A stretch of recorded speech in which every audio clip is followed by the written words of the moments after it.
You know that feeling, right? That immediate, like, gut punch or that sinking sensation? Oh, yeah. Maybe even just irritation or feeling suddenly pessimistic when something just doesn't go your way. Like maybe you pour hours into a project, hit some snag, and it feels like it's all falling apart. Right. Or you try learning something new, maybe, and you just stumble again and again. Yeah, and you get that immediate urge to just, throw your hands up and walk away. Totally. It's raw, it's uncomfortable, and honestly, it just feels bad. That instinct to sort of recoil from making a mistake, it's universal. But here's the fascinating thing. That feeling, as annoying or even painful as it can be, it's actually a critical, built-in part of how your brain is designed to help you succeed. Really? So that awful feeling isn't the enemy? Not at all. In fact, understanding it is probably the most powerful first step towards turning every stumble into, a stepping stone. So today, we're doing a deep dive into this, into the surprisingly powerful, often uncomfortable, but ultimately invaluable role of failure in personal growth and success. And we'll be looking at brain science, but also real stories. Exactly. Insights from neuroscience and also compelling stories of people who turned huge failures into their biggest wins. Right. So the mission for you listening is to get equipped with the mental tools, the actual strategies, to not just get over setbacks, but to really bounce back stronger every time. That's the goal. Okay, let's unpack this then. We've all felt that immediate negativity when we mess up. It's almost like visceral. But why? Why does it feel so bad? Is it just my ego kicking in, or is there something, deeper going on? Oh, it's absolutely deeper than just ego, though. Ego definitely gets tangled up in it. Think about it evolutionarily. It feels bad because for our distant ancestors, making an error could literally mean injury or death. Oh, okay. High stakes. Exactly. Imagine missing that critical shot on a hunt or taking a wrong turn running from a predator. Our brains had to get really good, really fast at learning from those mistakes just for survival. Okay, so it's a survival instinct, basically. Pretty much. And science has actually pinpointed this incredibly rapid, almost preconscious reaction. It's called the error-related negativity, or EARN. The EARN. Yeah. Sounds very scientific. You said pre-conscious, though. What exactly is happening in our heads? It is pretty technical, yeah. But basically, the EARN is this sharp negative blip of electrical activity. It happens in a specific part of your brain, the cingulate cortex. Cingulate cortex, okay. Yeah, it's a major hub for executive functions, monitoring how we're doing, detecting conflicts, basically acting as our internal error detector. It's constantly comparing what we thought would happen with what actually did. Right. But here's the really wild part. This electrical spike happens almost instantly after an error. We're talking within about 100 milliseconds. Whoa, 100 milliseconds. That's incredibly fast. It is. It's before you're even consciously aware you've made a mistake. Your brain literally knows you messed up before you consciously do. Wow. Okay, that's a genuine aha moment for me. So my brain is already firing off this warning signal, this electric jolt, before I even get the chance to think, oh no, I messed that up. It's like an automatic, super high-speed alert. Exactly like that. A primal warning. The cingulate cortex spots that mismatch expected versus actual, and boom, sends an alert to other brain areas. And the purpose of that alert is? It helps immediately decrease the chances of you making that same mistake again. Think of it like your brain slamming on the brakes or, quickly rerouting your internal GPS. And studies have even linked a stronger EARN signal to, say, better performance in school. It suggests the brain is actually giving itself a tiny bit more time, a slightly slower, more careful response next time around to avoid repeating the error. So it's literally the brain trying to self-correct, to optimize itself. Precisely. It's learning on the fly. That makes so much sense, like an internal coach constantly giving feedback. But what happens if that correction feels too strong, almost paralyzing? Can this natural learning thing actually become a hindrance sometimes? That's a really important question. And yeah, there's a nuance there. While the EARN is crucial for learning, an overly strong EARN, well, that can sometimes tip over into anxiety or distractibility. How so? The brain can kind of overreact to the error. It gets more alarmed than maybe the situation warrants. So if your internal alarm bell is just constantly ringing too loudly, it might show up as chronic self-doubt or finding it hard to make decisions or even just avoiding new challenges altogether because that anticipated sting of failure feels too overwhelming. Okay, I could see that. But the good news is, research suggests things like mindfulness practice or cognitive reframing, where you actively challenge those intense negative thoughts, can actually help dial down that neural overreaction over time. So you can train your brain. Essentially, yes. Train it to see that error signal more as useful data, less as an existential threat. Okay. So if our brains are basically designed to learn from mistakes, and we can even influence how intensely we feel those mistakes, then the real game isn't trying to avoid failure, because that seems impossible. Right. It's all about how we respond to it. Is that right? It sounds like resilience isn't just some trait you have or don't have, but it's more like a choice you make to quit or to, well, keep trying. That's exactly it. Failure is inevitable, right? But our response is what dictates the path forward. Henry Ford famously said something like, failure is just the opportunity to begin again, this time more intelligently. I like that. More intelligently. Yeah. Or Einstein, who saw failure as success in progress. So the big question becomes, how do we consciously make that choice to keep going, especially when our sort of primal brain is screaming, retreat? Which brings us neatly to reframing our mindset, doesn't it? Cultivating what people call a growth mindset. Seeing challenges, seeing setbacks, not as brick walls, but as opportunities to learn, to evolve. So instead of thinking, I can't do this, you shift it slightly to, I can't do this yet. And crucially, this isn't just wishful thinking or empty positivity. It's grounded in the science of neuroplasticity. Neuroplasticity, the brain changing itself. Exactly. Think of your brain like a dynamic city map. Every thought, every action, every habit you repeat, it's like paving a road, reinforcing a pathway. Neuroplasticity means your brain isn't fixed. It can physically build new roads, create new neural pathways when you deliberately think or act differently. So you're not just stuck being bad at life or bad at a certain skill. Not at all. You might just be using some old, well-worn, unhelpful roads. But the amazing, hopeful part is you can consciously choose to pave new ones. Yeah. Better ones. Okay, how? How do we start paving those new roads? Well, one really helpful framework comes from psychologist Martin Seligman. He talks about overcoming the 3 Ps to build emotional resilience. These help challenge those automatic negative reactions we have. The 3 Ps. Okay, sounds like a practical toolkit. What are they? So the first P is personalization. This is that tendency we have to automatically blame ourselves when things go wrong, to take every setback as a personal failing. Guilty as charged sometimes. We all are. The key is to recognize that actually setbacks often involve circumstances, external factors, maybe just bad luck. It's not always all about you being flawed. So if a project stalls, instead of, I'm incompetent, you could ask, okay, is this really just me? Or were there other things? Shifting priorities, market changes, team issues. It's about taking responsibility, sure, but not taking all the blame unfairly. Got it. Don't make it an indictment of your entire self. What's the second P? The second is pervasiveness.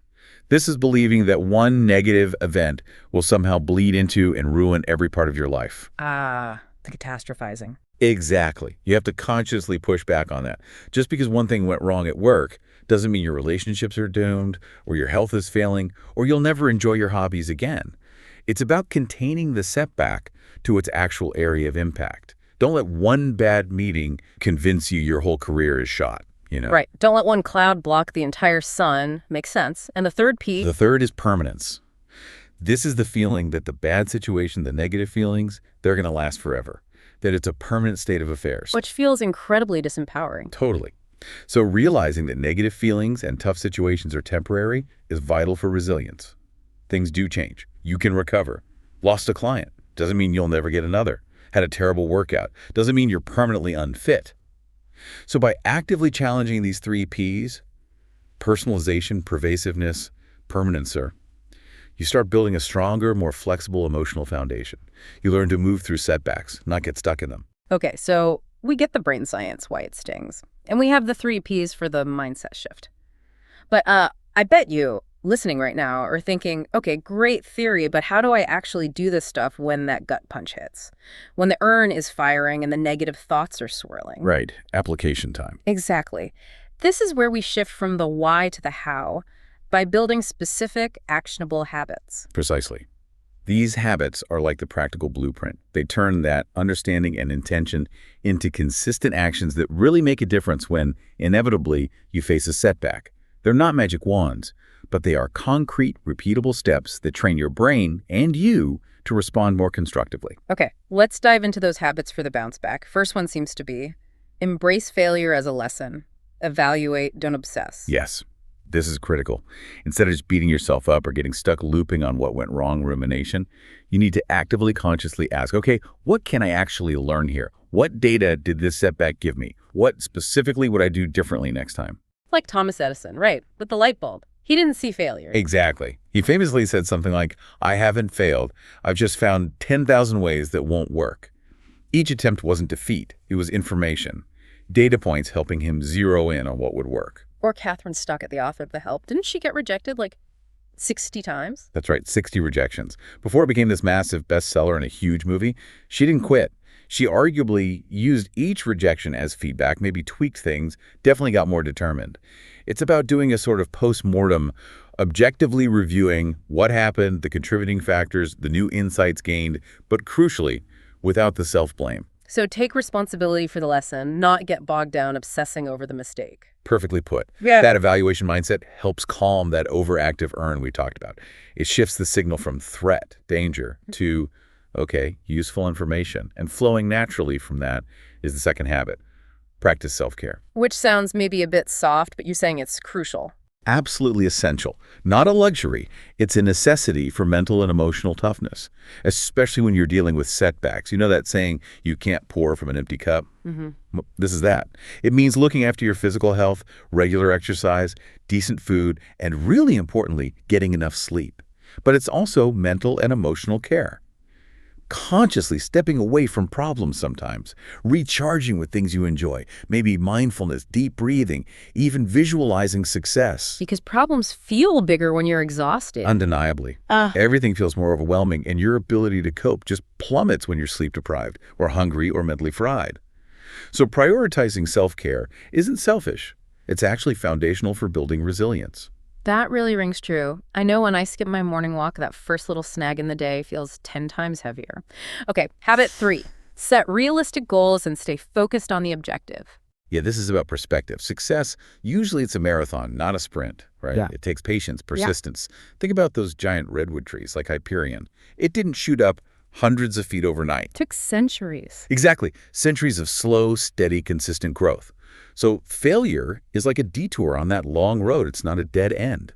When you hit one, the idea is to reevaluate your route, maybe make some adjustments, but then try again, always keeping that long-term objective in view. And this connects to that 1% rule idea, or starting small. It does. The concept is about building systems for progress, not just waiting for motivation to strike, because motivation is, frankly, unreliable. So, want to exercise, just do one push-up. Seriously, want to read more, read one sentence. That sounds almost too small. It sounds small, but the magic is in overcoming the initial resistance. Often the hardest part is just starting, that mental hurdle before you act. By making the first step ridiculously tiny, you break that barrier, you build a little momentum, and you start collecting these small wins. And those small wins add up, they compound over time into big changes, and crucially, they build your belief that you actually can do it. Okay, I see how those tiny steps could build confidence, which leads nicely into habit 4. Build a strong support network and actually accept help. Yes, who you surround yourself with makes a huge difference. You know the saying, you become the average of the 5 people you spend the most time with. I've heard that, yeah. Well, there's truth to it. So choose people who are generally positive, who are uplifting, who believe in your potential to grow, not people who just drag you down or confirm your doubts. And importantly, realizing that asking for advice or mentorship or just a friendly ear, that's not weakness. It's actually wisdom. It's strength. Because a different perspective can unlock things. Absolutely. Or just having someone validate your feelings, offer support, remind you you're not alone. It makes a massive difference. Think about it. Nobody achieves big things completely on their own. Even historical figures like Abraham Lincoln, who faced countless business failures and political losses before becoming president, he relied heavily on the counsel and support of others. So community matters. That's inspiring. Shared experience. Immensely. There are huge psychological benefits. Empathy, new ideas, just that sense of belonging, especially when things are tough. Okay, and the 5th habit. 5th habit. Cultivate confidence and control the controllables. This is about consciously maintaining self-belief, even when things go wrong, and the evidence might feel like it's piling up against you. How do you do that when you feel like you've just failed? One way is instead of just dwelling on what went wrong, you actively mentally rehearse. facing difficult situations and navigating them successfully. It's not denying reality. It's building new neural pathways for competence and success through visualization.